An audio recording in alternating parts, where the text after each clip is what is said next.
Hello all and welcome back to Broadside and welcome back to my favorite series and the reason why this channel exists, heralds. That's right, I like the heralds so much that I started a YouTube channel about them. Anywho, this video is our second investigation into the heralds of Assassin's Creed 3, and for our first short video, we'll put a little card here. Today we will cover a handful of announcements from 1754 Boston, starting with what I believe amounts to a simple advertisement. Are you in need of a first-rate rapier? Does your cutlass cut less? Retain the services of Hornsby Brothers Weaponsmiths and improve your arsenal. Okay, we were bang on the money. If you are living in Boston and alive during this time period, you can seek out the Hornsby brothers, apparently. I couldn't find if this was an actual historical location in the city, but the weapon types are appropriate for the time. While rapiers were first designed hundreds of years before this, they were still very much in fashion at this point. What else do you have, Harold? If you've a delicate problem needs attending to, Jack Fredericks is your man. Discreet, efficient, and cheap. Willing to consider all offers. Okay, so this sounds like a hitman, and I have no further information. So, yep, let's move on. The Boston Country Journal.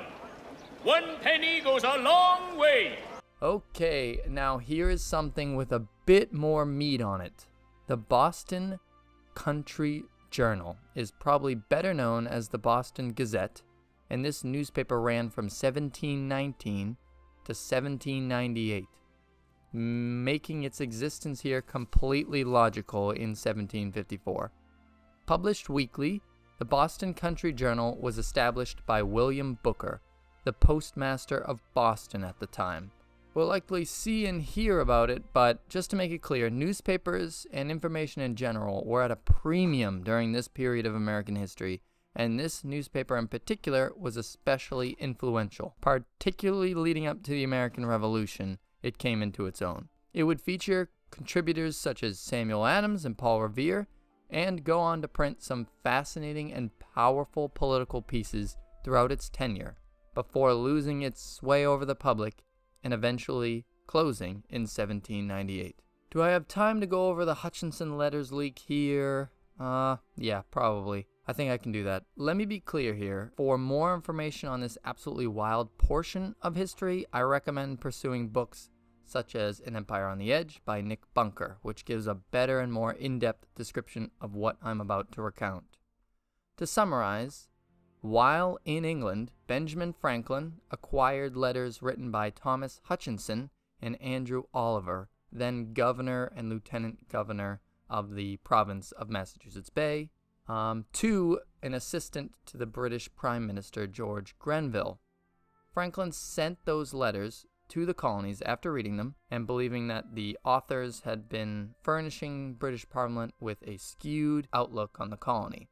So he reviewed the letters, thought that, hey, they're kind of painting a bad image of the colony. People should probably know in the colonies about that. So the letters came into the hands of Samuel Adams, who, against the wishes of Franklin, basically leaked some of that information out, and this put Hutchinson in quite an unfavorable light in the colony, with Adams and others characterizing him as wanting to overthrow the constitution of that government. The letters were eventually published by this newspaper in full in June 1773, and the colony erupted. Wild times in Massachusetts. To conclude this section, this paper was a hotbed for revolutionary activity, such as those letters, hired Paul Revere to make the famous engraving for the Boston Massacre, and was an enemy institution to the British officers when war broke out, and that's how they viewed it. Let's move on to the next one.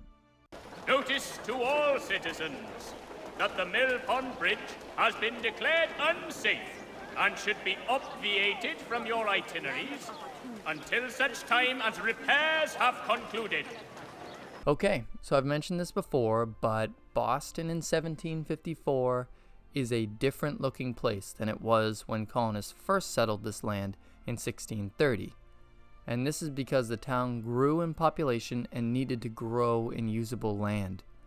Between 1630 and 1890, the city basically tripled in size through land reclamation. This involved filling in marshes and mudflats that originally dominated this landscape. How is this connected to this bit of news, I hear you ask? Well, if you go to Boston today, you will not find a mill pond bridge. You won't even find a mill pond.